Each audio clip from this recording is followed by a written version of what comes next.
rates, again, it is just for academic interest. For salaries, there is no rate of tax, unlike all other sections where there is a particular rate prescribed.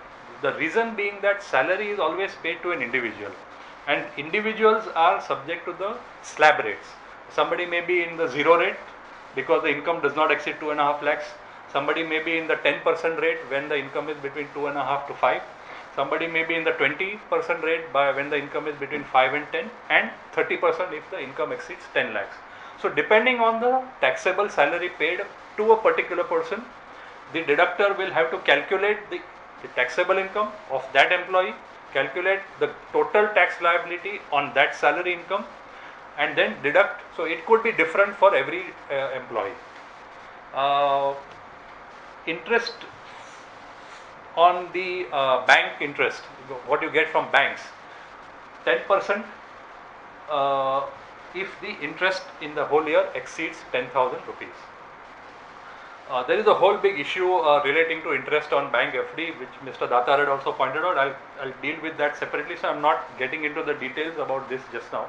But it's very, very interesting and heartbreaking, examples.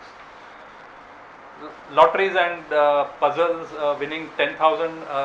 If it exceeds 10,000, then 30%, straight away 30%. Contractors is 2% and 1% depending on the kind of contract and whether it is a subcontractor, etc. But here, just to explain why our laws become complicated, this is a classic example. That long back, the limit for contractual payments to attract TDS was 20,000. So what people were understanding was that if I make a contractual payment which is not exceeding 20,000, then there is no need to deduct tax. So far so good. Then intelligent people started taking a stand that 20,000 limit applies to every contract. So for example, I'm an architect, I engage a carpenter to do some work for all my projects. So for every project, I enter into a separate contract with him. Every contract is 18,000 worth. Okay, so 18,000 did not cross the 20,000 limit.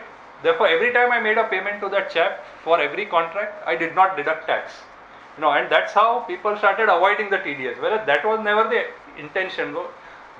Probably the intention was that at the end of for the whole year, if the limit of 20,000 is crossed, then you need to deduct the tax. So, because of these kind of intelligent and ingenious interpretations that came into existence, they brought in a further provision that for a particular contractor, if one contract does not exceed 20,000, but if the annual payments, all the other contracts totally put together exceeds 50,000, at that time the limit was 20 and 50, then you still need to deduct the tax.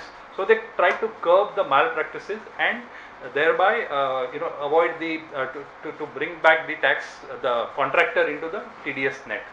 Today's limit is 30,000 per contract, and annual total value for the same contractor is 75,000. So even if an individual contract does not exceed 30,000, if total amounts paid to that particular contractor exceed 75,000 in a year, the payer will need to deduct the tax at source. Rent paid for building, for land and building or for plant and machinery in excess of 1,80,000 per annum will attract a 10% tax as far as land and building is concerned, and as far as plant and machinery is concerned, it is 2%. Now here it is again interesting, because many of us may be having certain offices which we have given out on rent. In the past, what was happening was that again a very strict interpretation was taken that rent means rent for property, and it does not include rent for movable assets, for furniture, fixtures, the air conditioners, etc. So again, what intelligent people started doing, 1,80,000. So let us presume, suppose the rent fixed was say 12,000 per month. So 1,44,000. I'm not 12. Say 2 lakh per annum for the whole year. It exceeds 1,80,000 limit. So what they did was they broke it up and said 1,50,000 is for the premises and 50,000 is for the other assets. 150 does not exceed 180, so no TDS. And that's how again people started playing mischief, to get out of the TDS net. So obviously when people try to avoid or evade taxes, the government will retaliate, and that's how we have this, that rent includes rent for not only premises but also the loose assets. And therefore now that particular issue has been covered, and therefore now I would feel that instead of getting into all this headache of splitting the rent agreement into two parts, for the property, for the other assets, it's better to have one particular rental agreement. Of course, that is subject to the issue of at a future date the municipal taxation going up because of the rent, but that is a different matter. From a tax perspective, it really doesn't matter.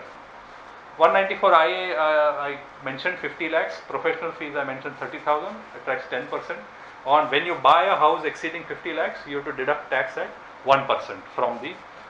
So every time you make an installment payment to the builder, from that amount, 1% has to be deducted. Most of the builders, even HDFC and all the the housing finance companies are now completely aware of this.